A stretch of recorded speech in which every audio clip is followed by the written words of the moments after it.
Hello mga mare! Ako si Sarah. Marites ako pero pangarap kong yumaman. Kaya tara, samahan niyo akong sagutin ang tanong kung anong bulto ba ang best recommended sa mga beginner. Pero bago ko sagutin yan, itong pinapakita ko pala sa inyo ay isa sa mga bestseller ko sa aking TikTok shop. Itong bultong to mga mare ay mix pang tulog. Ang laman nito mga mare ay sando, terno at short. Minsan may pajama rin to.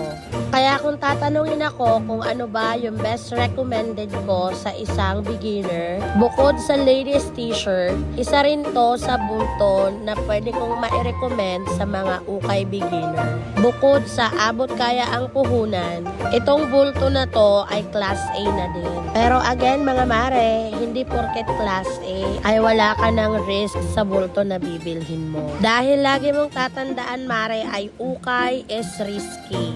Ang ukay ay para sa mga madidiskarte at matatapang. Matatapang para sumugal.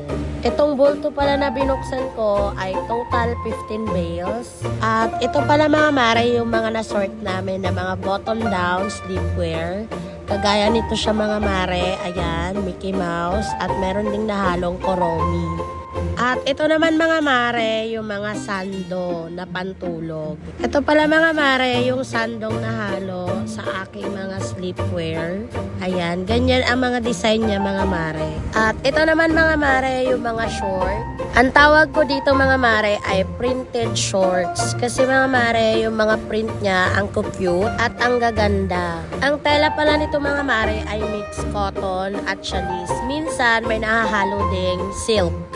At ito pala mga mare yung sample ng mga short na nakuha natin. Meron din to mga mareng boxer shorts. At dahil tapos na namin masort lahat ng 15 bales, lahat ng to mga mare ay lalabhan. Habang nila-live ko yung mga t-shirt na pambabae.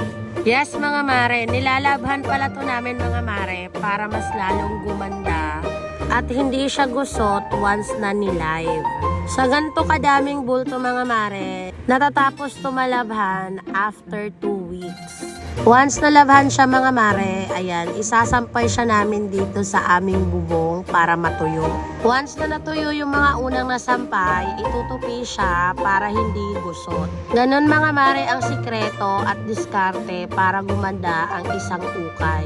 Kaya minsan, akala ng mga viewers ko, brand new yung mga paninda ko. So hanggang dito na lang mga mare ang aking video. Paki-comment naman kung taga saan ka para